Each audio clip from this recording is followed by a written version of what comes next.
ਸਤਿ ਸ਼੍ਰੀ ਅਕਾਲ ਦੋਸਤੋ, ਮੈਂ ਹਾਂ ਸਵਰਨ ਸਿੰਘ ਟਹਿਣਾ। ਤੁਸੀਂ ਦੇਖ ਰਹੇ ਹੋ ਪ੍ਰਾਈਮ ਏਸ਼ੀਆ ਟੀਵੀ ਤੇ ਹਰ ਰੋਜ਼ ਦੀ ਤਰ੍ਹਾਂ ਹੀ ਪ੍ਰੋਗਰਾਮ ਖਬਰ ਦੀ ਖਬਰ ਲੈ ਕੇ ਹਾਜ਼ਰ ਹਾਂ। ਪਹਿਲੀ ਵੱਡੀ ਖਬਰ ਦੇ ਵੱਲ ਜਾਣ ਤੋਂ ਪਹਿਲਾਂ ਪੰਜਾਬ ਦੇ ਮੌਸਮ ਦੀ ਹਾਲ ਬਿਆਨੀ। ਪਿਛਲੇ 24 ਘੰਟਿਆਂ ਦੇ ਵਿੱਚ ਪੰਜਾਬ ਦੇ ਵਿੱਚ ਕਈ ਹਿੱਸਿਆਂ ਦੇ ਵਿੱਚ ਮੀਂਹ ਪੈਣ ਦੀਆਂ ਖਬਰਾਂ ਪ੍ਰਾਪਤ ਹੋਈਆਂ। ਜਿਵੇਂ ਕਿ ਅਸੀਂ ਪਰਸੋਂ ਵੀ ਗੱਲ ਕੀਤੀ ਸੀ, ਕੱਲ੍ਹ ਵੀ ਨਾਭਾ ਖੇਤਰ ਦੇ ਕੁਝ ਕੁ ਹਿੱਸਿਆਂ ਦੇ ਵਿੱਚ ਮੀਂਹ ਪੈਣ ਦੀਆਂ ਖਬਰਾਂ ਪ੍ਰਾਪਤ ਹੋਈਆਂ।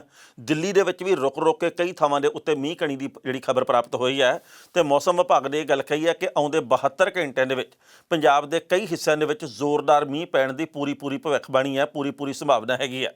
ਸੋ ਮੀਂਹ ਪੈਂਦਾ ਜਾਂ ਨਹੀਂ ਪੈਂਦਾ ਇਹ ਤਾਂ ਵਕਤ ਬਿਆਨ ਕਰੂਗਾ, ਪਰ ਗੱਲ ਇਹ ਆ ਵੀ ਇਸ ਵਕਤ ਜਿਹੜੇ ਕਿ ਬਾਰਡਰ ਦੇ ਉੱਤੇ ਬੈਠੇ ਹੋਏ ਕਿਸਾਨ ਆ ਉਹਨਾਂ ਦੇ ਹੌਸਲੇ ਬੁਲੰਦ ਆ। ਅਤੇ ਇੱਕ ਹੋਰ ਜਾਣਕਾਰੀ ਜਿਹੜੀ ਬਣਦੀ ਆ ਕਿ ਸਿੰਘੂ ਬਾਰਡਰ ਦੇ ਉੱਤੇ ਪੱਕੀਆਂ ਇੱਟਾਂ ਦੇ ਨਾਲ ਘਰ ਬਣਾਉਣ ਦਾ ਸਿਲਸਿਲਾ ਸ਼ੁਰੂ ਕਰ ਦਿੱਤਾ ਗਿਆ ਸੀ। ਕਿਸਾਨਾਂ ਨੇ ਇਹ ਗੱਲ ਕਹੀ ਸੀ ਕਿ ਅਸੀਂ 2 ਮੰਜ਼ਿਲਾ ਮਕਾਨ ਇੱਥੇ ਬਣਾਉਣਾ। ਕਈ ਕਿਸਾਨਾਂ ਨੇ ਇਹ ਗੱਲ ਕਹੀ ਹੈ ਕਿ ਅਸੀਂ ਮਿਸਤਰੀ ਲੈ ਕੇ ਆਏ ਹਾਂ, ਪੱਕੀਆਂ ਇੱਟਾਂ, ਬਜਰੀ, ਰੇਤੇ, ਸਰੀਏ, ਸੀਮੈਂਟ ਦਾ ਪ੍ਰਬੰਧ ਕਰ ਲਿਆ। ਸੋ ਉੱਥੇ ਕੱਲ੍ਹ ਪਤਾ ਲੱਗਾ ਜੀ ਕਿ SDM ਗਿਆ ਅਤੇ SDM ਦੇ ਵੱਲੋਂ ਰੋਕਿਆ ਗਿਆ ਕਿਸਾਨਾਂ ਨੂੰ, ਅਤੇ ਇਹ ਗੱਲ ਕਹੀ ਗਈ ਹੈ ਕਿ ਤੁਸੀਂ ਪੱਕਾ ਮਕਾਨ ਨਹੀਂ ਇੱਥੇ ਬਣਾ ਸਕਦੇ। ਅਤੇ ਕਿਸਾਨਾਂ ਨੇ ਅੱਗੋਂ ਇਹ ਗੱਲ ਕਹੀ ਹੈ ਵੀ ਸਾਡੇ ਕੋਲ ਹੋਰ ਕੋਈ ਬਦਲ ਹੈ ਨਹੀਂ ਗਾ, ਅਸੀਂ ਟੈਂਟ ਦੇ ਵਿੱਚ ਕਿਵੇਂ ਬੈਠੇ ਰਹਿ ਗਏ, ਸਾਨੂੰ ਤਾਂ ਸਰਕਾਰ ਦੇ ਕਰਕੇ ਮਜਬੂਰੀ ਦੇ ਵਿੱਚ ਇੱਥੇ ਬਹਿਣਾ ਪੈ ਰਿਹਾ। ਟੈਂਟ ਦੇ ਵਿੱਚ ਤੁਸੀਂ ਦੇਖੋ ਵੀ ਕਿੰਨੀ ਕੁ ਦੇਰ ਬੈਠ ਸਕਦੇ, ਤੁਸੀਂ ਆਪ ਬੈਠ ਕੇ ਦੇਖ ਲਓ। ਇਸ ਕਰਕੇ ਘਰ ਮਜਬੂਰੀ ਦੇ ਵਿੱਚ ਬਣਾਉਣੇ ਪੈ ਰਹੇ ਆ, ਕਿਉਂਕਿ ਅਸੀਂ ਮਈ ਜੂਨ ਦੇ ਮਹੀਨੇ ਵਿੱਚ ਵੀ ਇੱਥੇ ਰਹਿਣਾ। ਸੋ ਹਾਲ ਦੀ ਘੜੀ ਜਿਹੜਾ ਉਹ ਪੱਕਾ ਮਕਾਨ ਤਿਆਰ ਕਰਨ ਦਾ ਸਿਲਸਿਲਾ ਸ਼ੁਰੂ ਹੋਇਆ ਸੀ, ਜਿਹਦੀਆਂ ਨੀਹਾਂ ਭਰਤੀਆਂ ਸੀ, ਜਿਹਦੀਆਂ ਕੰਧਾਂ ਕਈ ਖੜੀਆਂ ਹੋ ਗਈਆਂ ਸੀ, ਉਹਨੂੰ ਰੋਕਣ ਦੀ ਖਬਰ ਪ੍ਰਾਪਤ ਹੋਈ ਹੈ। ਉਸ ਤੋਂ ਅਗਲੀ ਜਿਹੜੀ ਪਹਿਲੀ ਵੱਡੀ ਖਬਰ ਹੈ ਉਹ ਹੈਗੀ ਆ ਇਸ ਵਕਤ ਹਰਿਆਣੇ ਨਾਲ ਸੰਬੰਧਿਤ ਦਵਿੰਦਰ ਬੱਬਲੀ ਦੇ ਵੱਲੋਂ ਇਹ ਗੱਲ ਕਹੀ ਗਈ ਸੀ ਪਿਛਲੇ ਦਿਨੀ, ਜਿਹੜੇ ਕਿ ਜਨ ਨਾਇਕ ਜਨਤਾ ਪਾਰਟੀ ਦੇ ਵਿਧਾਇਕ ਆ।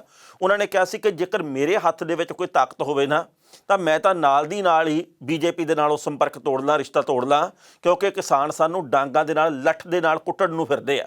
ਉਹਨਾਂ ਨੇ ਇਹ ਗੱਲ ਕਹੀ ਸੀ ਕਿ ਜਿਸ ਤਰੀਕੇ ਦੇ ਹਾਲਾਤ ਬਣੇ ਹੋਏ ਆ, ਮੈਨੂੰ ਨਹੀਂ ਲੱਗਦਾ ਵੀ ਅਸੀਂ ਅਤੇ BJP ਦੇ ਨੇਤਾ ਆਉਂਦੇ ਸਮੇਂ ਦੇ ਵਿੱਚ ਹਰਿਆਣੇ ਦੇ ਵਿੱਚ ਆਮ ਲੋਕਾਂ ਦੇ ਵਿੱਚ, ਪਿੰਡਾਂ, ਸ਼ਹਿਰਾਂ, ਕਸਬਿਆਂ ਦੇ ਵਿੱਚ ਵਿਚਰ ਸਕਣਗੇ। ਇਹ ਵੀ ਪਤਾ ਲੱਗਾ ਵੀ ਜਦੋਂ ਇਹ ਭਾਸ਼ਣ ਦਿੱਤਾ ਉਹਨਾਂ ਨੇ, ਜਿਹੜਾ ਕਿ ਵਾਇਰਲ ਹੋਇਆ, ਉਸ ਤੋਂ ਅਗਲੇ ਦਿਨ ਹਰਿਆਣੇ ਦੀ ਵਿਧਾਨ ਸਭਾ ਦੇ ਵਿੱਚ ਬੇਭਰੋਸਗੀ ਦਾ ਪ੍ਰਸਤਾਵ ਆ ਜਿਹੜਾ ਉਹ ਪੇਸ਼ ਕੀਤਾ ਗਿਆ ਸੀ, ਜਿਹਦੇ ਵਿੱਚ ਖੱਟੜ ਸਰਕਾਰ ਫਿਰ ਜਿੱਤ ਗਈ, ਖਤਰਾ ਟਲ ਗਿਆ। ਉਸ ਦਿਨ ਦਵਿੰਦਰ ਬੱਬਲੀ ਨੇ ਬੋਲਣ ਦੀ ਕੋਸ਼ਿਸ਼ ਕੀਤੀ, ਪਰ ਸਪੀਕਰ ਦੇ ਵੱਲੋਂ ਇਨਕਾਰ ਕਰ ਦਿੱਤਾ ਗਿਆ ਸੀ, ਉਹਨਾਂ ਨੂੰ ਬੋਲਣ ਦਾ ਮੌਕਾ ਨਹੀਂ ਸੀ ਮਿਲਿਆ।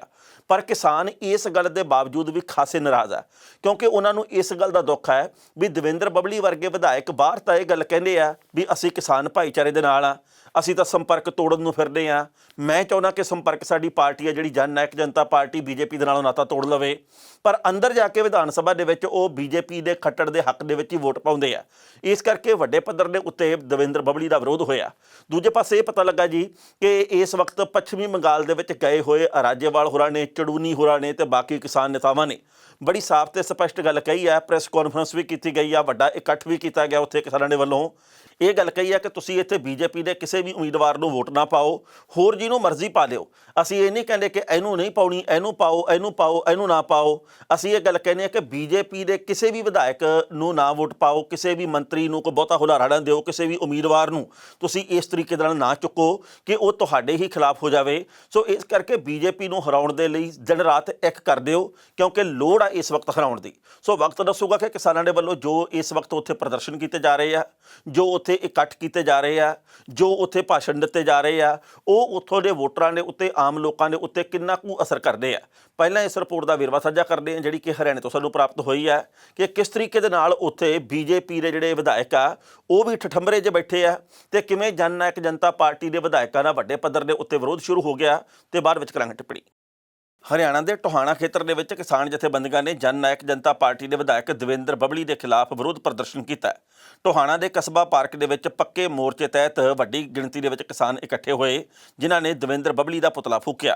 ਕਿਸਾਨ ਆਗੂਆਂ ਨੇ ਕਿਹਾ ਕਿ ਬੱਬਲੀ ਵਿਧਾਨ ਸਭਾ ਦੇ ਬਾਹਰ ਤੇ ਅੰਦਰ ਵੱਖੋ ਵੱਖਰੀਆਂ ਗੱਲਾਂ ਕਰਦੇ ਨੇ। ਜਦੋਂ ਉਹ ਵਿਧਾਨ ਸਭਾ ਦੇ ਵਿੱਚ ਜਾਂਦੇ ਨੇ ਤਾਂ ਸਰਕਾਰ ਦੀ ਹਮਾਇਤ ਕਰਦੇ ਨੇ, ਅਤੇ ਆਮ ਲੋਕਾਂ ਦੇ ਵਿੱਚ ਆ ਕੇ ਉਹ ਆਮ ਲੋਕਾਂ ਦੇ ਹੱਕ ਦੇ ਵਿੱਚ ਹੋ ਜਾਂਦੇ ਨੇ। ਉਹਨਾਂ ਨੇ ਕਿਹਾ ਕਿ ਅਜਿਹੀ ਦੋਗਲੀ ਰਾਜਨੀਤੀ ਕਰਨ ਵਾਲਿਆਂ ਦਾ ਉਹ ਵਿਰੋਧ ਕਰਦੇ ਨੇ। ਇਸ ਦੇ ਨਾਲ ਹੀ ਕਿਸਾਨਾਂ ਨੇ ਇਹ ਗੱਲ ਕਹੀ ਕਿ ਉਹ ਜਨ ਨਾਇਕ ਜਨਤਾ ਪਾਰਟੀ ਅਤੇ ਭਾਜਪਾ ਦੇ ਵਿਧਾਇਕਾਂ ਅਤੇ ਆਗੂਆਂ ਨੂੰ ਪਿੰਡਾਂ ਦੇ ਵਿੱਚ ਦਾਖਲ ਨਹੀਂ ਹੋਣ ਦੇਣਗੇ।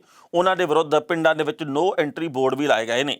ਦੱਸਣਾ ਬਣਦਾ ਕਿ ਵਿਧਾਇਕ ਦਵਿੰਦਰ ਬੱਬਲੀ ਦੇ ਹਰਿਆਣਾ ਅਸੈਂਬਲੀ ਦੇ ਵਿੱਚ ਭਰੋਸੇ ਦੇ ਮਤੇ ਦੌਰਾਨ ਯੂ ਟਰਨ ਲੈ ਕੇ ਕਿਸਾਨਾਂ ਦਾ ਗੁੱਸਾ ਸ਼ਾਂਤ ਨਹੀਂ ਹੋ ਰਿਹਾ। ਸ਼ੁੱਕਰਵਾਰ ਨੂੰ ਕਿਸਾਨ ਜਥੇਬੰਦੀਆਂ ਨੇ ਬੱਬਲੀ ਖਿਲਾਫ ਨਾਅਰੇਬਾਜ਼ੀ ਕੀਤੀ ਅਤੇ ਉਸ ਨੂੰ ਧੋਖੇਬਾਜ਼ ਕਰਾਰ ਦਿੰਦਿਆਂ ਬਬਲੀ ਦਾ ਪੁਤਲਾ ਫੂਕਿਆ। ਟੋਹਾਣਾ ਦੇ ਟਾਊਨ ਪਾਰਕ ਦੇ ਵਿੱਚ ਪੱਕੇ ਮੋਰਚੇ ਵਾਲੀ ਥਾਂ ਦੇ ਉੱਤੇ ਇਕੱਠੇ ਹੋਏ ਕਿਸਾਨ ਨੇਤਾਵਾਂ ਨੇ ਕਿਹਾ ਇਸ ਤਰ੍ਹਾਂ ਦੀਆਂ ਦੋਗਲੀਆਂ ਗੱਲਾਂ ਕਰਕੇ ਉਹ ਕਿਸਾਨਾਂ ਦੀਆਂ ਭਾਵਨਾਵਾਂ ਨਾਲ ਖੇਡ ਰਹੇ ਨੇ। ਕਿਸਾਨ ਨੇਤਾਵਾਂ ਨੇ ਕਿਹਾ ਕਿ ਹੁਣ ਸਮਾਂ ਆ ਗਿਆ ਕਿ ਅਜਿਹੇ ਨੇਤਾਵਾਂ ਨੂੰ ਸਬਕ ਸਿਖਾਇਆ ਜਾਵੇ ਤੇ ਕਿਸਾਨਾਂ ਦਾ ਸਾਥ ਨਾ ਦੇਣ ਵਾਲੇ ਜਨ ਨਾਇਕ ਜਨਤਾ ਪਾਰਟੀ ਦੇ ਵਿਧਾਇਕਾਂ ਤੇ ਭਾਜਪਾ ਨੇਤਾਵਾਂ ਨੂੰ ਪਿੰਡਾਂ ਦੇ ਵਿੱਚ ਦਾਖਲ ਹੋਣ ਤੋਂ ਰੋਕਿਆ ਜਾਵੇ। ਇਸ ਖਬਰ ਦੇ ਉੱਤੇ ਟਿੱਪਣੀ ਕਰਦੇ ਦੋਸਤੋ ਪਹਿਲੀ ਗੱਲ ਤਾਂ ਅਸੀਂ ਕਹਾਂਗੇ ਜਿਸ ਤਰੀਕੇ ਦੇ ਨਾਲ ਦਵਿੰਦਰ ਬਬਲੀ ਦੇ ਵੱਲੋਂ ਯੂ ਟਰਨ ਲਿਆ ਗਿਆ ਇਹਦੇ ਉੱਤੇ ਹੈਰਾਨੀ ਵੀ ਹੋਈ ਹੈ ਤੇ ਦੁੱਖ ਵੀ ਹੋਇਆ। ਬੰਦੇ ਦਾ ਕੋਈ ਨਾ ਕੋਈ ਸਟੈਂਡ ਹੋਣਾ ਚਾਹੀਦਾ ਜ਼ਿੰਦਗੀ ਦੇ ਵਿੱਚ। ਜਾਂ ਤਾਂ ਤੁਸੀਂ ਇਹ ਗੱਲ ਕਹੋ ਵੀ ਕਿਸਾਨ ਬਿਲਕੁਲ ਗਲਤ ਆ ਤੇ ਮੈਂ ਸਰਕਾਰ ਦੇ ਪੱਖ ਦੇ ਵਿੱਚ ਆ, ਜਾਂ ਤੁਸੀਂ ਕਹੋ ਵੀ ਸਰਕਾਰ ਬਿਲਕੁਲ ਗਲਤ ਆ ਤੇ ਮੈਂ ਕਿਸਾਨਾਂ ਦੇ ਪੱਖ ਦੇ ਵਿੱਚ ਆ, ਤੇ ਜਾਂ ਫਿਰ ਜਿਵੇਂ ਬਾਕੀ ਘੁੰਨੇ ਜਿਹੇ ਬਣ ਕੇ ਕਈ ਫਿਰਦੇ ਫਿਰ ਤੁਸੀਂ ਵੀ ਉਸ ਪਾਲ ਦੇ ਵਿੱਚ ਸ਼ਾਮਲ ਰਹੋ, ਪਰ ਦੋਗਲਾ ਕਿਰਦਾਰ ਨਹੀਂ ਹੋਣਾ ਚਾਹੀਦਾ। ਕਿਸਾਨਾਂ ਦੇ ਵਿੱਚ ਆਮ ਲੋਕਾਂ ਦੇ ਵਿੱਚ ਖੜ ਕੇ ਇਹ ਗੱਲ ਕਹੀ ਜਾਵੇ ਕਿ ਜੀ ਮੈਂ ਤਾਂ ਚਾਹੁੰਦਾ ਕਿ ਅਸੀਂ ਪਾਰਟੀ ਦੇ ਨਾਲੋਂ ਬੀਜੇਪੀ ਦੇ ਨਾਲੋਂ ਨਾਤਾ ਤੋੜ ਲਈਏ ਤੇ ਕਿਸਾਨ ਸਾਡੇ ਪਿੱਛੇ ਲੱਠ ਲੈ ਕੇ ਫਿਰਦੇ ਆ ਤੇ ਅਸੀਂ ਬੜੇ ਪਰੇਸ਼ਾਨ ਆ ਤੇ ਕਿਸਾਨ ਆਪਣੀ ਥਾਂ ਦੇ ਉੱਤੇ ਸਹੀ ਆ। ਪਰ ਜਦੋਂ ਵੋਟਿੰਗ ਦੀ ਗੱਲ ਆਉਂਦੀ ਆ ਉਦੋਂ ਵਿਧਾਨ ਸਭਾ ਦੇ ਵਿੱਚ ਖੱਟੜ ਸਰਕਾਰ ਦੇ ਹੱਕ ਦੇ ਵਿੱਚ ਆਪਾਂ ਵੋਟ ਪਾ ਦਿੰਦੇ ਆ ਤੇ ਫਿਰ ਕਿਸਾਨ ਇਸ ਗੱਲ ਨੂੰ ਕਿਵੇਂ ਬਰਦਾਸ਼ਤ ਕਰਨਗੇ। ਕਿਸਾਨਾਂ ਨੇ ਇਹ ਗੱਲ ਕਹੀ ਆ ਕਿ ਸਾਡੇ ਨਾਲ ਧੋਖਾ ਕੀਤਾ ਜਾ ਰਿਹਾ। ਅਸੀਂ ਇਹ ਨਹੀਂ ਕਹਿੰਦੇ ਵੀ ਇਸ ਬੰਦੇ ਨੇ ਅੰਦਰ ਜਾ ਕੇ ਵੋਟ ਕਿਉਂ ਪਾਈ। ਅਸੀਂ ਬਹੁਤ ਸਾਰੇ ਹੋਰਨਾਂ ਵਿਧਾਇਕਾਂ ਦਾ ਵੀ ਇਤਰਾਜ਼ ਕਰ ਰਹੇ ਹਾਂ, ਉਹਨਾਂ ਦਾ ਵਿਰੋਧ ਕਰ ਰਹੇ ਹਾਂ ਕਿ ਭਾਈ ਇਹ ਕਿਸਾਨ ਦੇ ਹੱਕ ਦੇ ਵਿੱਚ ਕਿਉਂ ਨਹੀਂ ਖੜੇ। ਪਰ ਬਬਲੀ ਦੇ ਵੱਲੋਂ ਬਾਹਰ ਲੋਕਾਂ ਦੇ ਵਿੱਚ ਖੜ ਕੇ ਭਾਸ਼ਣ ਦਿੱਤਾ ਗਿਆ ਕਿ ਮੈਂ ਕਿਸਾਨ ਪੱਖੀ ਹਾਂ, ਅੰਦਰ ਜਾ ਕੇ ਉਹ ਸਰਕਾਰ ਪੱਖੀ ਹੈ ਤੇ ਬੰਦੇ ਨੂੰ ਇਹੋ ਜਿਹੇ ਕਿਰਦਾਰ ਦਾ ਬਾਲਕ ਨਹੀਂ ਹੋਣਾ ਚਾਹੀਦਾ। ਕਿਸਾਨਾਂ ਨੇ ਇਹ ਗੱਲ ਕਹੀ ਹੈ।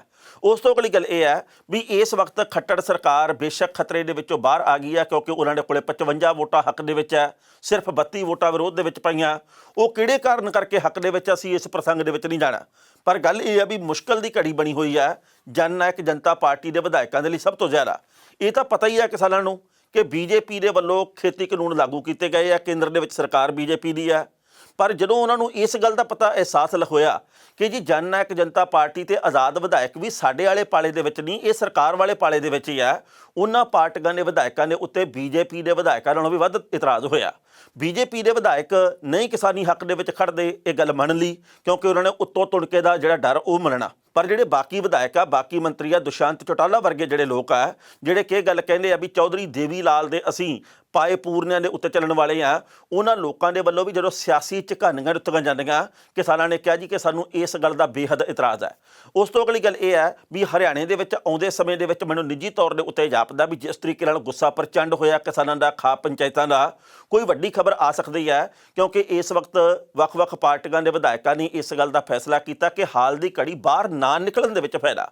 ਪਰ ਜਿਸ ਤਰੀਕੇ ਨਾਲ ਪੱਛਮੀ ਬੰਗਾਲ ਦੇ ਵਿੱਚ ਵਿਰੋਧ ਸ਼ੁਰੂ ਕੀਤਾ ਗਿਆ ਤੇ ਉਹਦੇ ਉੱਤੇ ਵੀ ਵੱਡੇ ਪੱਧਰ ਦੇ ਉੱਤੇ ਚਰਚਾ ਹੋ ਰਹੀ ਹੈ ਕਿਉਂਕਿ ਕਿਸਾਨ ਨਿੱਠ ਕੇ ਉੱਥੇ ਡਟੇ ਹੋਏ ਆ। ਕਿਸਾਨਾਂ ਵੱਲੋਂ ਬੜੇ ਵੱਡੇ ਪੱਧਰ ਦੇ ਉੱਤੇ ਪ੍ਰਚਾਰ ਕੀਤਾ ਜਾ ਰਿਹਾ ਬੀਜੇਪੀ ਦੇ ਖਿਲਾਫ। ਜਦੋਂ ਰਾਜੇਵਾਲ, ਚੜੂਨੀ ਤੇ ਬਾਕੀ ਕਈ ਨੇਤਾ ਕੋਲਕਾਤਾ ਦੇ ਵਿੱਚ ਪਹੁੰਚ ਕੇ ਏਅਰਪੋਰਟ ਦੇ ਉੱਤੇ ਕਿਸਾਨਾਂ ਦਾ, ਪੰਜਾਬੀਆਂ ਦਾ, ਲੋਕਾਂ ਦਾ ਹੜ੍ਹ ਆਇਆ ਹੋਇਆ ਸੀਗਾ। ਉਹਨਾਂ ਦੇ ਹੱਥਾਂ ਦੇ ਵਿੱਚ ਕਿਸਾਨ ਮਜ਼ਦੂਰ ਏਕਤਾ ਦੇ ਝੰਡੇ ਫੜੇ ਸੀਗੇ। ਉਹਨਾਂ ਨੇ ਕਾਫਲੇ ਦੇ ਰੂਪ ਦੇ ਵਿੱਚ ਕਿਸਾਨ ਨੇਤਾਵਾਂ ਨੂੰ ਲੈ ਕੇ ਗਏ।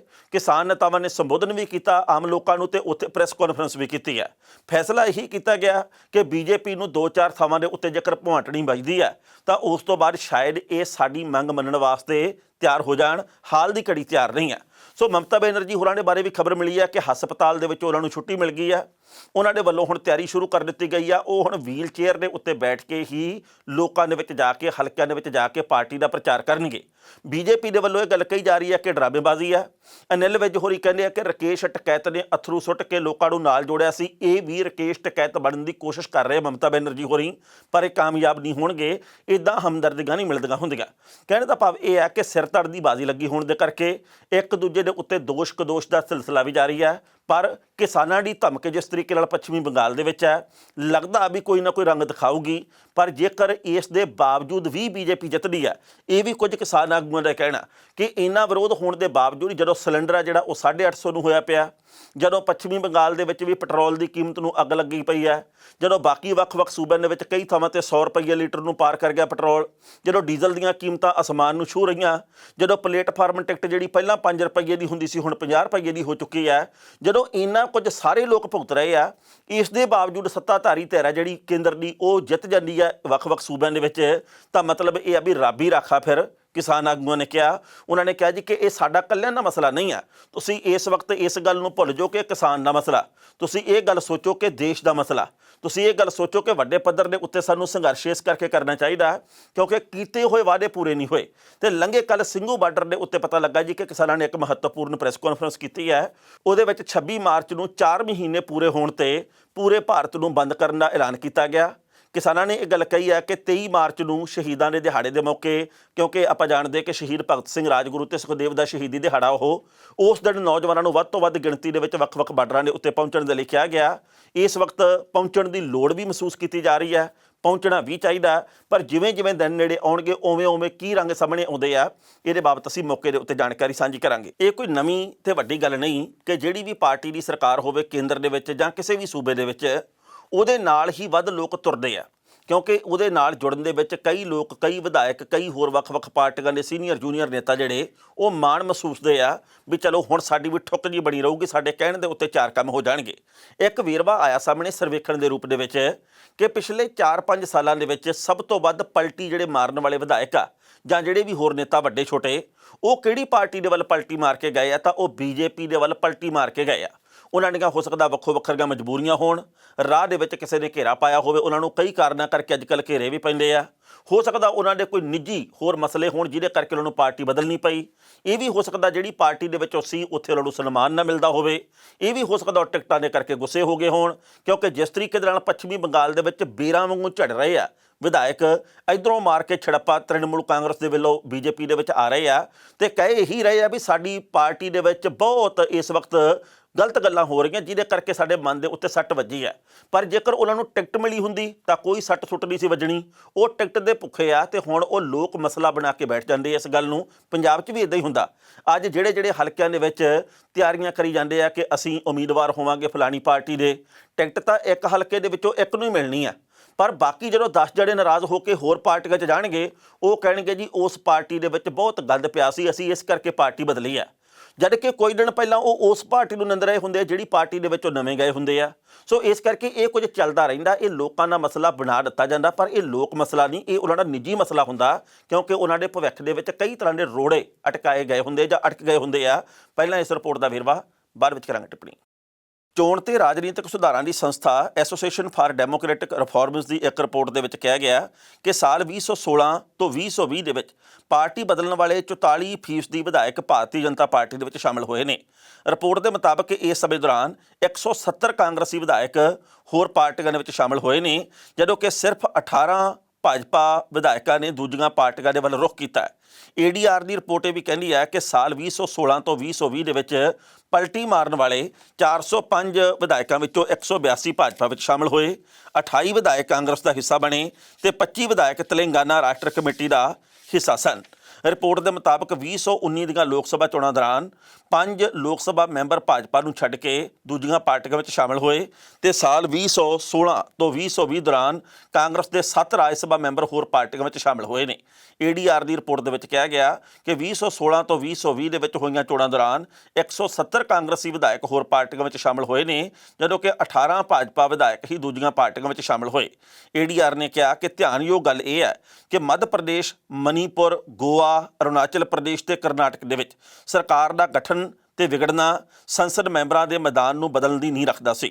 ਇਸ ਰਿਪੋਰਟ ਦੇ ਮੁਤਾਬਕ ਪਾਰਟੀ ਨੇ ਸਾਲ 2016 ਦੌਰਾਨ ਰਾਜ ਸਭਾ ਦੀਆਂ ਚੋਣਾਂ ਵਿੱਚ ਦੁਬਾਰਾ ਚੋਣ ਲੜਨ ਵਾਲੇ 16 ਰਾਜ ਸਭਾ ਮੈਂਬਰਾਂ ਦੇ ਵਿੱਚੋਂ 2020 ਦੇ ਵਿੱਚ 10 ਭਾਜਪਾ ਦੇ ਵਿੱਚ ਸ਼ਾਮਲ ਹੋਏ ਨੇ। ਇਹ ਵੀ ਜਾਣਕਾਰੀ ਦਿੱਤੀ ਹੈ। ਇਸ ਖਬਰ ਦੇ ਉੱਤੇ ਟਿੱਪਣੀ ਕਰਦਾ ਦੋਸਤੋ, ਪਹਿਲੀ ਗੱਲ ਤਾਂ ਅਸੀਂ ਕਹਾਂਗੇ ਕਿ ਜਿਸ ਤਰੀਕੇ ਦੇ ਨਾਲ ਬੀਜੇਪੀ ਦੇ ਵਿੱਚ ਵਿਧਾਇਕ ਸ਼ਾਮਲ ਹੋਏ ਜਾਂ ਹੋਰ ਵੱਖ-ਵੱਖ ਅਹੁਦਿਆਂ ਦੇ ਉੱਤੇ ਬੈਠੇ ਹੋਏ ਲੋਕ, ਜਿਹਦੇ ਵਿੱਚ ਰਾਜ ਸਭਾ ਦੇ ਤੇ ਕਈ ਲੋਕ ਸਭਾ ਦੇ ਮੈਂਬਰ ਵੀ ਆ, ਇਹਦੇ ਪਿੱਛੇ ਕਈ ਤਰ੍ਹਾਂ ਦੀਆਂ ਕਹਾਣੀਆਂ ਸਾਹਮਣੇ ਆ ਰਹੀਆਂ, ਆਉਣਗੀਆਂ ਵੀ, ਕਿਉਂਕਿ ਕਈ ਲੋਕ ਤਾਂ ਕਈ ਤਰ੍ਹਾਂ ਦੇ ਡਰ ਕਰਕੇ ਪਲਟੀ ਮਾਰਦੇ ਆ। ਉਹਨਾਂ ਨੂੰ ਡਰ ਹੁੰਦਾ ਕਿ ਸਾਡੇ ਉੱਤੇ ਕਈ ਤਰ੍ਹਾਂ ਦੇ ਪਰਚੇ ਦਰਜ ਆ, ਸਾਡੇ ਕਈ ਤਰ੍ਹਾਂ ਦੇ ਨਵੇਂ ਖੁਲਾਸੇ ਹੋ ਸਕਦੇ ਆ। ਇਸ ਕਰਕੇ ਅਸੀਂ ਸੱਤਾਧਾਰੀ ਧਿਰ ਭਾਵੇਂ ਕਿਸੇ ਵੀ ਤਰ੍ਹਾਂ ਦੀ ਹੋਵੇ, ਕਿਸੇ ਵੀ ਪਾਰਟੀ ਦੀ ਹੋਵੇ, ਉਹਦੇ ਨਾਲ ਜੁੜ ਕੇ ਚੱਲੀਏ, ਸਾਡੇ ਕਈ ਤਰ੍ਹਾਂ ਦੇ ਪਰਦੇ ਜਿਹੜੇ ਉਹ ਟਕੇ ਰਹਿਣਗੇ। ਉਸ ਤੋਂ ਅਗਲੀ ਗੱਲ ਇਹ ਹੈ ਕਿ ਭਾਰਤ ਦੇ ਵਿੱਚ ਇਹ ਇੱਕ ਰਵਾਇਤ ਵੀ ਬਣ ਗਈ ਹੈ। ਤੁਸੀਂ ਪਿਛਲੇ ਕੁਝ ਕੁ ਵਰ੍ਹਿਆਂ ਦੀਆਂ ਖਬਰਾਂ ਕੱਢ ਕੇ ਦੇਖੋ, ਜਦੋਂ ਕਿਸੇ ਵੀ ਸੂਬੇ ਦੇ ਵਿੱਚ ਵਿਧਾਨ ਸਭਾ ਦੀਆਂ ਚੋਣਾਂ ਹੁੰਦੀਆਂ ਤਾਂ ਉਸ ਤੋਂ ਬਾਅਦ ਸਰਕਾਰਾਂ ਬਣਾਉਣ ਦੇ ਲਈ ਤੇ ਵਿਧਾਇਕਾਂ ਨੂੰ ਖਿੱਚਣ ਦੇ ਲਈ ਇੱਕ ਦੌੜ ਲੱਗ ਜਾਂਦੀ ਹੈ। ਫਿਰ ਇੱਕ ਪਾਰਟੀ ਦੇ ਵੱਲੋਂ ਆਪਣੇ ਵਿਧਾਇਕਾਂ ਨੂੰ ਇੱਕ ਹੋਟਲ ਦੇ ਵਿੱਚ ਬੰਦ ਰੱਖਿਆ ਜਾਂਦਾ, ਉਹ ਅਗਿਆਤ ਹੋਟਲ ਹੁੰਦਾ, ਉਹਦੇ ਆਲੇ ਦੁਆਲੇ ਪਹਿਰੇਦਾਰੀ ਪੂਰੀ ਕੀਤੀ ਹੁੰਦੀ ਹੈ। ਦੂਜੀ ਪਾਰਟੀ ਆਪਣੇ ਵਿਧਾਇਕਾਂ ਨੂੰ ਹੋਰ ਹੋਟਲ ਦੇ ਵਿੱਚ ਰੱਖਦੀ ਹੈ। 7 ਤਾਰਾ ਹੋਟਲ 5 ਤਾਰਾ ਹੋਟਲਾਂ ਦੇ ਵਿੱਚ ਰੱਖਿਆ ਜਾਂਦਾ, ਘੁੰਮਣ ਫਿਰਨ ਦੇ ਲਈ ਮੌਕੇ ਮਿਲਦੇ ਆ, ਉਹਨਾਂ ਦੇ ਮੋਬਾਈਲ ਫੋਨ ਰੱਖ ਲੈਣੇ, ਟੱਬਰ ਦੇ ਨਾਲੋਂ ਰਾਬਤਾ ਤੋੜ ਦੇਣਾ, ਉਹਨਾਂ ਨੂੰ ਕੋਈ ਖਰੀਦ ਨਾ ਲਵੇ, ਕੋਈ ਉਹਨਾਂ ਦੇ ਪੱਟੂ ਨਾ ਪਾ ਲਵੇ, ਇਸ ਗੱਲ ਦੀਆਂ ਕੋਸ਼ਿਸ਼ਾਂ ਕੀਤੀਆਂ ਜਾਂਦੀਆਂ। ਤੇ ਇਹ ਸਾਰਾ ਕੁਝ ਸਾਡੇ ਦੇਸ਼ ਦੇ ਵਿੱਚ ਹੀ ਹੁੰਦਾ, ਕਿਤੇ ਹੋਰ ਅਸੀਂ ਦੇਖਿਆ ਨਹੀਂ ਇੱਦਾਂ। ਸੋ ਹੈਰਾਨੀ ਹੁੰਦੀ ਹੈ ਕਈ ਵਾਰ ਕਿ ਜਦੋਂ ਕਿਸੇ ਪਾਰਟੀ ਨੂੰ ਬਹੁਮਤ ਨਾ ਮਿਲਿਆ ਹੋਵੇ ਪਰ ਵਿਧਾਇਕ ਉਹਦੇ ਕੋਲੇ ਵੱਧ ਹੋਣ, ਤਾਂ ਸਰਕਾਰ ਫਿਰ ਵੀ ਉਹ ਪਾਰਟੀ ਬਣਾ ਜਾਂਦੀ ਹੈ ਜਿਹਦੇ ਕੋਲੇ ਘੱਟ ਵਿਧਾਇਕ ਆ।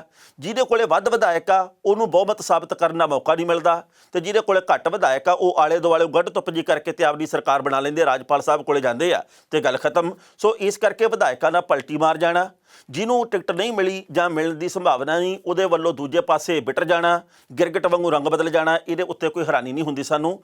ਇਸ ਤੋਂ ਪਹਿਲਾਂ ਇਹ ਵੀ ਆਪਾਂ ਗੱਲ ਸਾਂਝੀ ਕੀਤੀ ਹੈ ਕਈ ਵਾਰ ਕਿ ਜਿਹੜੀ ਵੀ ਪਾਰਟੀ ਹੋਵੇ ਸੱਤਾ ਦੇ ਵਿੱਚ, ਭਾਵੇਂ ਕਿਸੇ ਸੂਬੇ 'ਚ ਆ ਭਾਵੇਂ ਕੇਂਦਰ ਦੇ ਵਿੱਚ ਹੈ, ਸਭ ਤੋਂ ਵੱਧ ਫੰਡ ਵੀ ਉਹ ਨਹੀਂ ਮਿਲਦਾ।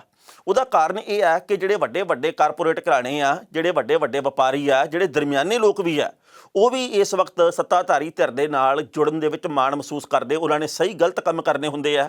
ਜੇ ਕਿਸੇ ਬੰਦੇ ਨੇ ਗਲਤ ਕੰਮ ਹੀ ਨਹੀਂ ਕਰਨਾ ਤਾਂ ਉਹਨੂੰ ਤਾਂ ਪੰਜੀ ਦੇਣ ਦੀ ਲੋੜ ਨਹੀਂ, ਪਰ ਜਿਹਨੂੰ ਇਹ ਲੱਗਦਾ ਕਿ ਮੇਰੇ ਆਪਣੇ ਕੰਮ ਵੀ ਨਿੱਜੀ ਤੌਰ ਤੇ ਗਲਤ ਆ, ਤੇ ਜੇਕਰ ਮੈਂ 10 ਲੱਖ 20 ਲੱਖ 50 ਲੱਖ ਰੁਪਈਆ ਫੰਡ ਦਿੰਦਾ ਫਲਾਣੀ ਪਾਰਟੀ ਨੂੰ ਤੇ ਉਹਦੇ ਜਿਹੜੇ ਨੇਤਾ ਨੇ ਉਹ ਮੇਰੇ ਉੱਤੇ ਕਿਰਪਾ ਵਾਲੀ ਨਜ਼ਰ ਰੱਖਣਗੇ, ਤੇ ਫਿਰ ਇਸ ਕਰਕੇ ਉਹ ਸਾਰਾ ਕੁਝ ਚੱਲਦਾ ਅੰਦਰ ਖਾਤੇ। ਸੋ ਇਹਨਾਂ ਗੱਲਾਂ ਦੇ ਉੱਤੇ ਭਾਰਤ ਦੇ ਵਿੱਚ ਚਰਚਾ ਕਦੇ ਖੁੱਲ੍ਹ ਕੇ ਹੁੰਦੀ ਨਹੀਂ, ਤੇ ਜਿਹੜਾ ਚਰਚਾ ਕਰੂਗਾ ਤੇ ਉਹ ਦੇਸ਼ ਦੇ ਖਿਲਾਫ ਬਣਿਆ ਜਾਂਦਾ। ਇਸ ਕਰਕੇ ਚੁੱਪ ਵੱਟਣ ਦੇ ਵਿੱਚ ਕਈ ਲੋਕ ਭਲਾਈ ਸਮਝਦੇ ਆ। ਪੰਜਾਬ ਦੇ ਮੁੱਖ ਮੰਤਰੀ ਕੈਪਟਨ ਅਮਰਿੰਦਰ ਸਿੰਘ ਤੇ ਪੰਜਾਬ ਦੇ ਸਿਹਤ ਵਿਭਾਗ ਦੇ ਮੰਤਰੀ ਬਲਵੀਰ ਸਿੰਘ ਸਿੱਧੂ ਇਹ ਗੱਲ ਵਾਰ-ਵਾਰ ਜ਼ੋਰ ਦੇ ਕੇ ਕਹਿ ਰਹੇ ਆ ਕਿ ਲੋਕ ਇਹਤਿਆਤ ਦੀ ਵਰਤੋਂ ਕਰਨ, ਕਿਉਂਕਿ ਕਰੋਨਾ ਮਹਾਮਾਰੀ ਬਹੁਤ ਵੱਡੇ ਪੱਧਰ ਦੇ ਉੱਤੇ ਫੈਲ ਰਹੀ ਹੈ ਪੰਜਾਬ ਦੇ ਵਿੱਚ।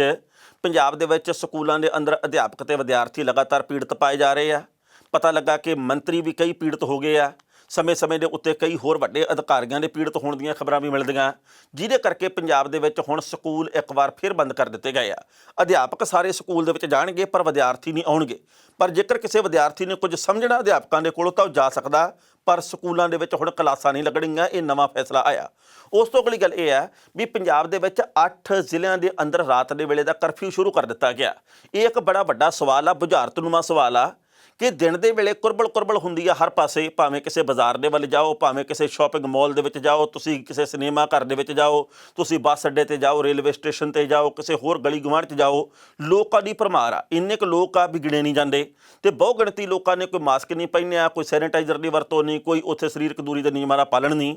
ਦਿਨ ਦੇ ਵੇਲੇ ਕਰੋਨਾ ਫੈਲਦਾ ਨਹੀਂ, ਤੇ 11 ਤੋਂ ਲੈ ਕੇ ਰਾਤ ਦੀ 11 ਤੋਂ ਲੈ ਕੇ ਸਵੇਰ ਦੇ 5 ਵਜੇ ਤੱਕ ਕਰਫਿਊ ਲਾਉਣ ਦੀ ਤੁਕ ਕੀ ਬਣਦੀ ਆ? ਉਦੋਂ ਕਿਵੇਂ ਕਰੋਨਾ ਫੈਲ ਜਾਂਦਾ? ਜਦੋਂ ਸੜਕਾਂ ਸੁੰਨੀਆਂ ਹੁੰਦੀਆਂ ਕੀ ਉਦੋਂ ਕਰੋਨਾ ਘਰੋਂ ਬਾਹਰ ਨਿਕਲਦਾ? ਕੀ ਕਰੋਨਾ ਉੱਲੂ ਵਰਗਾ ਜਿਹਨੂੰ ਰਾਤ ਦੇ ਵੇਲੇ ਦਿਸਦਾ ਵੀ ਭਾਈ ਮੈਂ ਕਿਸੇ ਨੂੰ ਆਪਣੇ ਕਲਾਵੇ ਦੇ ਵਿੱਚ ਲੈ ਲਾਂ? ਇਹ ਲੋਕਾਂ ਦੇ ਮਨਾਂ ਦੇ ਵਿੱਚ ਕਈ ਤਰ੍ਹਾਂ ਦੇ ਸਵਾਲ ਪੈਦਾ ਹੁੰਦੇ ਆ, ਪਰ ਉੱਤਰ ਕਦੇ ਮਿਲਣਾ ਨਹੀਂ।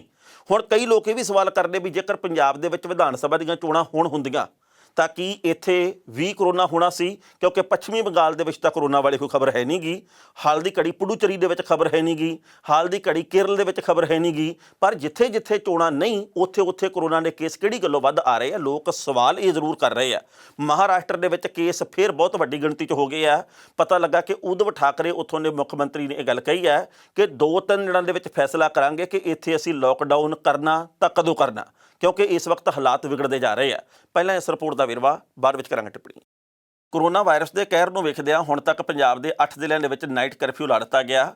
ਫਤਿਹਗੜ੍ਹ ਸਾਹਿਬ ਦੇ ਵਿੱਚ ਨਾਈਟ ਕਰਫਿਊ ਲਾਇਆ ਗਿਆ। ਇਸੇ ਤਰ੍ਹਾਂ ਨਵਾਂ ਸ਼ਹਿਰ, ਜਲੰਧਰ, ਹੁਸ਼ਿਆਰਪੁਰ, ਕਪੂਰਥਲਾ, ਪਟਿਆਲਾ, ਲੁਧਿਆਣਾ, ਮੋਹਾਲੀ ਤੇ ਫਤਿਹਗੜ੍ਹ ਦੇ ਵਿੱਚ ਨਾਈਟ ਕਰਫਿਊ ਲੱਗ ਚੁੱਕਿਆ। ਇਹ ਕਰਫਿਊ 12 ਮਾਰਚ ਤੋਂ ਅਗਲੇ ਹੁਕਮਾਂ ਤੱਕ 11 ਵਜੇ ਰਾਤ ਤੋਂ ਲੈ ਕੇ ਸਵੇਰ ਦੇ 5 ਵਜੇ ਤੱਕ ਲਾਗੂ ਰਹੇਗਾ। ਜ਼ਿਲ੍ਹਾ ਮੈਜਿਸਟ੍ਰੇਟਾਂ ਦੇ ਵੱਲੋਂ ਜਾਰੀ ਇਹ ਹੁਕਮ ਸੁਰੱਖਿਆ ਅਮਲੇ, ਡਿਊਟੀ ਤੇ ਤਾਇਨਾਤ ਪੁਲਿਸ ਮੁਲਾਜ਼ਮਾਂ, ਫੌਜ ਤੇ ਸਰਕਾਰੀ ਅਫਸਰਾਂ, ਕਰਮਚਾਰੀਆਂ ਤੇ ਜ਼ਰੂਰੀ ਸੇਵਾਵਾਂ, ਮੈਡੀਕਲ ਐਮਰਜੈਂਸੀ ਤੇ ਕਈ ਹੋਰ ਐਮਰਜੈਂਸੀ ਨਾਲ ਸੰਬੰਧਿਤ ਜਿਨ੍ਹਾਂ ਦੀ ਜਾਨ ਤੇ ਮਾਲ ਨੂੰ ਖਤਰਾ ਹੋਵੇ, ਉਹਨਾਂ ਦੇ ਉੱਤੇ ਇਹ ਨਿਯਮ ਲਾਗੂ ਨਹੀਂ ਹੋਣਗੇ। ਇਸ ਖਬਰ ਦੇ ਉੱਤੇ ਟਿੱਪਣੀ ਕਰਦੇ ਦੋਸਤੋ, ਪਹਿਲੀ ਗੱਲ ਤਾਂ ਅਸੀਂ ਕਹਾਂਗੇ ਜਿਸ ਤਰੀਕੇ ਦੇ ਪੰਜਾਬ ਦੇ ਵਿੱਚ ਹਾਲਾਤ ਬਣੇ ਹੋਏ ਆ, ਖਾਸ ਕਰਕੇ ਕਰੋਨਾ ਦੇ ਮੱਦੇਨਜ਼ਰ, ਉਹਦੇ ਉੱਤੇ ਲੋਕਾਂ ਦੇ ਮਨ ਦੇ ਵਿੱਚ ਦੁਬਿਧਾ ਤਾਂ ਕਈ ਤਰ੍ਹਾਂ ਦੀ ਹੈਗੀ, ਜਿਵੇਂ ਅਸੀਂ ਮੁੱਢ ਦੇ ਵਿੱਚ ਗੱਲ ਕੀਤੀ ਹੈ। ਪਰ ਤੁਲਨਾ ਕਰਕੇ ਦੇਖਣੀ ਚਾਹੀਦੀ ਆ ਬਾਹਰਲੇ ਮੁਲਕਾਂ ਦੇ ਵਿੱਚ ਜਿਹੜੇ ਇਹਤਿਆਤ ਵਰਤਣ ਦੇ ਲਈ ਲੋਕਾਂ ਨੂੰ ਸੁਨੇਹਾ ਦਿੰਦੇ ਆ, ਅਪੀਲ ਕਰਦੇ ਆ। ਸਭ ਤੋਂ ਪਹਿਲਾਂ ਉਹ ਆਪਦੇ ਉੱਤੇ ਨਿਯਮ ਲਾਗੂ ਕਰਦੇ ਆ, ਪਰ ਸਾਡੇ ਭਾਰਤ ਦੇ ਵਿੱਚ ਇਸ ਤੋਂ ਉਲਟ ਹੁੰਦਾ। ਇੱਥੇ ਆਪ ਜਿੰਨਾ ਮਰਜ਼ੀ ਵੱਡਾ ਇਕੱਠ ਕਰ ਲਓ, ਰੈਲੀ ਕਰ ਲਓ, ਭਾਵੇਂ 10 ਲੱਖ ਬੰਦਾ ਸੱਦ ਲਓ। ਜਿਵੇਂ ਕਿ ਪੱਛਮੀ ਬੰਗਾਲ ਦੇ ਵਿੱਚ ਪਿਛਲੇ ਦਿਨੀ ਬ੍ਰਿਗੇਡ ਮੈਦਾਨ ਦੇ ਵਿੱਚ ਪ੍ਰਧਾਨ ਮੰਤਰੀ ਸਾਹਿਬ ਦੀ ਰੈਲੀ ਸੀ, ਉੱਥੇ ਕਿਹੜਾ ਕਿਸੇ ਨੇ ਮਾਸਕ ਪਾਇਆ ਸੀ, ਪਰ ਉੱਥੇ ਕਰੋਨਾ ਨਹੀਂ ਆਇਆ। ਲੱਖਾਂ ਲੋਕ ਸੀਗੇ, ਨਾਲ ਜੁੜ ਕੇ ਬੈਠੇ ਸੀ, ਗੋਡੇ ਨਾਲ ਗੋਡੇ ਤੇ ਮੋਢੇ ਨਾਲ ਮੋਢੇ ਖਹਿੰਦੇ ਸੀ। ਪਰ ਬਾਕੀ ਉੱਦਾਂ ਹਰ ਥਾਂ ਦੇ ਉੱਤੇ ਆ ਜਾਂਦਾ ਕਰੋਨਾ, ਜਿੱਥੇ ਰੈਲੀ ਨਾ ਹੋਵੇ। ਪਰ ਉਸ ਤੋਂ ਅਗਲੀ ਗੱਲ ਇਹ ਹੈ ਕਿ ਇੱਦਾਂ ਕਿੰਨਾ ਚਿਰ ਚੱਲੂਗਾ। ਇਸ ਵਕਤ ਲੋਕਾਂ ਦੇ ਮਨਾਂ ਵਿੱਚ ਬੇਭਰੋਸਗੀ ਪਸਰੀ ਹੈ। ਲੋਕਾਂ ਨੇ ਮਨਾਂ ਵਿੱਚੋਂ ਬੇਭਰੋਸਗੀ ਕੱਢਣ ਦੇ ਲਈ ਸਭ ਤੋਂ ਪਹਿਲਾਂ ਸਾਡੇ ਹੁਕਮਰਾਨਾਂ ਨੂੰ, ਸਾਡੇ ਨੇਤਾਵਾਂ ਨੂੰ, ਭਾਵੇਂ ਮੁੱਖ ਮੰਤਰੀ ਆ, ਭਾਵੇਂ ਪ੍ਰਧਾਨ ਮੰਤਰੀ ਸਾਹਿਬ ਆ, ਉਹਨਾਂ ਨੂੰ ਉਹ ਨਿਯਮ ਖੁਦ ਦੇ ਉੱਤੇ ਲਾਗੂ ਕਰਨੇ ਪੈਣਗੇ ਜਿਹੜੇ ਅਸੀਂ ਆਮ ਲੋਕਾਂ ਦੇ ਉੱਤੇ ਲਾਗੂ ਕਰਦੇ ਹਾਂ। ਤੇ ਉਮੀਦ ਕਰਦੇ ਹਾਂ ਕਿ ਲੋਕ ਇਹਨਾਂ ਉਮੀਦਾਂ ਦੇ ਉੱਤੇ, ਇਹਨਾਂ ਨਿਯਮਾਂ ਦੇ ਉੱਤੇ ਖਰੇ ਉਤਰਨ। ਲੋਕ ਅੱਗੋਂ ਸਵਾਲ ਕਰਦੇ ਆ ਵੀ ਤੁਹਾਨੂੰ ਕਰੋਨਾ ਕੁਛ ਨਹੀਂ ਕਹਿੰਦਾ। ਹੁਣ ਕੁਝ ਲੋਕਾਂ ਨੇ ਸਵਾਲ ਕੀਤਾ ਵੀ ਪਿਛਲੇ ਦਿਨੀ PM ਸਾਹਿਬ ਨੇ ਵੈਕਸੀਨ ਲਈ ਆ, ਉਹਨਾਂ ਨੇ ਆਪਣੇ ਡੌਲੇ ਦੇ ਵਿੱਚ ਟੀਕਾ ਲਵਾਇਆ ਕਰੋਨਾ ਦਾ। ਨਰਸਾਂ 2 ਸੀ, ਉਹਨਾਂ ਦੋਵਾਂ ਨੇ ਮਾਸਕ ਪਹਿਨਿਆ ਹੋਇਆ, ਪਰ ਪ੍ਰਧਾਨ ਮੰਤਰੀ ਸਾਹਿਬ ਨੇ ਕਿਉਂ ਨਹੀਂ ਮਾਸਕ ਪਹਿਨਿਆ ਸੀ? ਲੋਕ ਇਹ ਸਵਾਲ ਕਰਦੇ ਆ। ਜਦ ਕਿ ਹੋਰ ਕਈ ਥਾਵਾਂ ਤੇ ਜਿਹੜੇ ਵੱਡੇ ਨੇਤਾ, ਉਹ ਜਦੋਂ ਕਰੋਨਾ ਵੈਕਸੀਨ ਲੈਂਦੇ ਆ ਆਪ ਵੀ ਮਾਸਕ ਪਹਿਨਿਆ ਹੁੰਦਾ। ਸੋ ਲੋਕ ਜਿਹੜੇ ਸਵਾਲ ਕਰਦੇ ਆ, ਇਹ ਆਪਣੀ ਥਾਂ ਦੇ ਉੱਤੇ ਵਾਜਬ ਆ। ਲੋਕਾਂ ਨੂੰ ਗੱਲ ਕਰਨ ਦਾ ਅਧਿਕਾਰ ਆ। ਇਹਦੇ ਵਿੱਚ ਦੇਸ਼ ਦਾ ਕੋਈ ਨੁਕਸਾਨ ਕਰਨ ਵਾਲੀ ਗੱਲ ਨਹੀਂ। ਇਹ ਤਾਂ ਮਨ ਦੇ ਵਲਵਲੇ ਆ, ਇਹ ਆਪਣਾ ਵਿਚਾਰ ਰੱਖਣ ਦੀ ਆਜ਼ਾਦੀ ਆ। ਲੋਕ ਇਸ ਗੱਲ ਕਰਕੇ ਇਹ ਗੱਲਾਂ ਕਰਦੇ ਆ। ਸੋ ਵਕਤ ਦੱਸੂਗਾ ਕਿ ਆਉਂਦੇ ਸਮੇਂ ਦੇ ਵਿੱਚ ਕਰੋਨਾ ਨੂੰ ਕਿਵੇਂ ਠੱਲ ਪੈਣੀ ਆ। ਪਰ ਕਰੋਨਾ ਵੈਕਸੀਨ ਵੀ ਇਸ ਵਕਤ ਭਾਰਤ ਦੇ ਵਿੱਚ ਜ਼ੋਰਾਂ ਸ਼ੋਰਾਂ ਦੇ ਨਾਲ ਅੱਗੇ ਤੋਂ ਅੱਗੇ ਜਾਰੀ ਹੈ। ਹਰ ਜ਼ਿਲ੍ਹੇ ਦੇ ਵਿੱਚ, ਹਰ ਸੂਬੇ ਦੇ ਵਿੱਚ ਕਰੋਨਾ ਵੈਕਸੀਨ ਲਗਾਤਾਰ ਜਾਰੀ ਹੈ। ਸੋ ਅਸੀਂ ਆਸ ਕਰਦੇ ਹਾਂ ਕਿ ਸਮੱਸਿਆ ਮੁੱਕੇ, ਜੇਕਰ ਹੈ ਤਾਂ।